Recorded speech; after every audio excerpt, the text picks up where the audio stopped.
It's a cute little baby bottle. First world problems, but it's also kind of already getting clogged. Oh, flip it. This broke. Hey girl, welcome to Emmarie Lane, where my goal is to find you the best beauty products for the best prices. And today, we're doing another dupe battle with the new MAC Fix Stay Over setting spray versus what I think is the best setting spray you can get from the drugstore, the e.l.f. Stay All Night setting spray. I've tested it against the Urban Decay setting spray before, and spoiler alert, it did a really great job. So I wanted to test it against this, see if you need to spend the extra money. I have the mini size because I have so many setting sprays from when I did my setting spray battle video. I don't need a full size of anything. Plus, you know, it's cheaper. Still not necessarily affordable, but cheaper. So let's get into it. I'm going to be dividing my face in half. I will do the MAC on my right and the e.l.f. on my left. So I need to get my little fringy pieces out of the way. And then, oh, flip it. This broke. Oh, that's nice. I'm just gonna hold the palette up, spray, do the same thing on the other side. Maybe get all the hairs off my face. So I didn't use any setting powder beforehand or any primer, but like all my baby hairs are like sticking to my face. I probably should open this first. It's a cute little baby bottle. Hot pink lid, I love it. Actually, let's do a spray test because that noise was kind of scary. Woo, that is a fine mist, but it's also kind of already getting clogged. So let's try to spray it a couple times.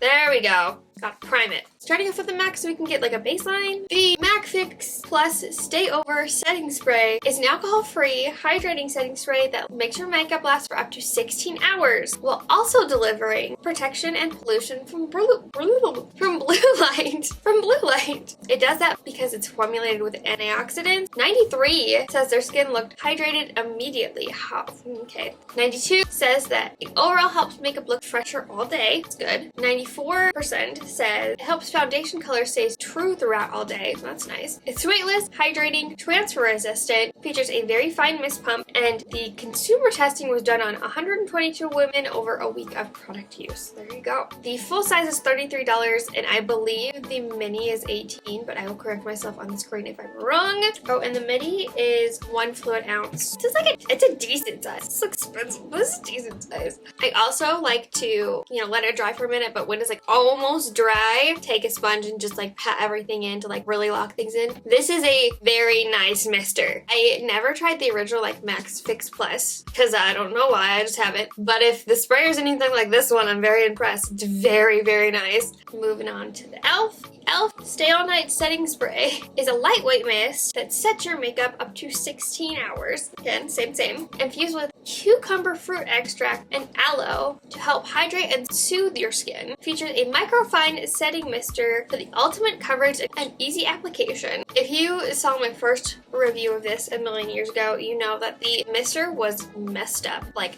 it was horrible. A lot of people said it was horrible. They went in and fixed the mister. Good for you, e.l.f., for, you know, listening to your people and fixing your problems. For all skin types, 100% vegan and cruelty-free. The instructions on how to use this is mind-blowing considering it's a setting spray, but it says shake bottle before use. It's normal for the formula to settle. This one says only mist it 2 to 4 times. Oh, in the T-zone. Do more on the rest, I guess? I don't know. And it goes for $10 for 2.7 ounces, so almost 3 ounces. I have a bottle that's almost all gone, so I need to finish off first, but you know, it's kind of gross, so just wanted to show the new one. Okay, I'm gonna let this like really dry down before I compare them. Sorry, it's really hard to talk because I have like a cluster of cystic zits like right next to my mouth, and it feels like I have a giant kicker sore on the inside when really it's just a bunch of zits. Very lovely. Probably didn't want to know that. Now you do. So comparing both sides, I feel like glow, hydrated look that both go for, you know, without making you look necessarily dewy. They both have it. They're about the same. This one might be like slightly more glowy, but I don't know if it's like, you know, an extra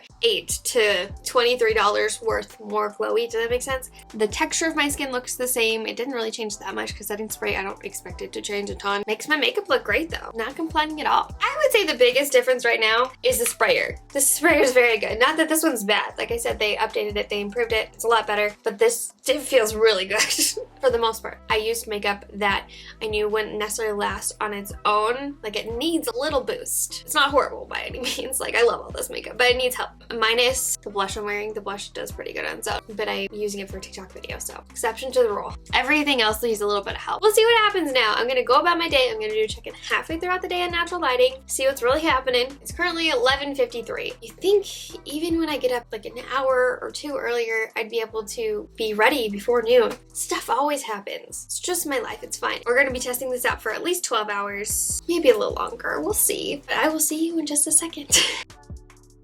Okay, it feels really nice outside now, but it was literally 102. So I got hot and sweaty today, and this is how things are holding up. Beautiful. Everything looks amazing. Like basically the exact same. Even like my eyebrows by now are normally like freaking out. My eyebrows in between my eyebrows are normally like really freaking out and just a mess. They're not. They're really not. The only issue I think is a little bit in this area, but that's where my triangle of canker-sore zits are. And it didn't look the greatest to start with, because it's just one of those things where you just do your best, especially without powder and stuff. I couldn't get it looking the best, so that doesn't really count. The other acne on like my nose and stuff looks great. I haven't felt like my makeup is like melting off, which is incredible. I'm wearing foundation, concealer, you know, like full face.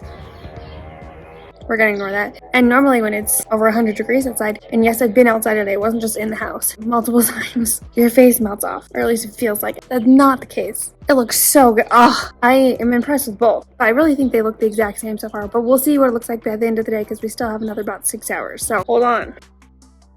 It's 1:08 a.m. Not p.m., a.m. And this is what everything looks like. You know, we got a little bit of struggle bus in different areas on both sides. Neither side is perfect. I accidentally itched at the zit without thinking, so I kind of rubbed off the makeup. It got pretty oily here because the zit really had just the funnest time growing today. My mascara transferred both eyelids, which is unfortunate. The bronzer on the MAC side is kind of patching out, and on the e.l.f. side, it's not really. Not like there's a tiny bit right here, but it's not nearly as bad. The blush looks great because I knew the blush would look great. We're oily on both sides, not as bad as it could be. Underneath my eyes looks not the best, not the absolute best, but that's asking for a lot not to set underneath the eyes and have it look perfect by the end of the day. I don't really expect a setting spray to be able to do that. I always like to check though. We always want to find out if that's a possibility. I really need setting powder underneath my eyes at least, which my eyes are super dry, so that's kind of annoying. Anyway, it's a complicated life to live. First world problems. I mean, overall, considering no primer and no powder, both of these did really good. I like this stuff a lot, and I don't think it's a waste of money. If you are into buying MAC products, if that's a normal thing for you, I also don't think you need to go out and buy it because it's the best thing on the planet, because like there's no drugstore options. No, I don't think that's it. I think this is a close enough match, especially if you do your full makeup routine. This will do the job great. They're not twins, but they are sisters, if that makes sense. But this is incredible, especially for 10 bucks. And the bottle is like a very decent size for a setting spray. Like, to give you an idea, this is the Milani setting spray, and it's a lot thinner. Like, a lot comes in this. If you want to see a dupe battle between the Milk Makeup Gripping Primer and a possible, like, $6 dupe, you can click right here. I'll link everything I talked about in the description box. Those links are affiliate links, so I do get a small percent of the profits if you use my link to buy the product, but it does not affect you in any way. I love you so much, and don't ever forget that you are enough. Bye!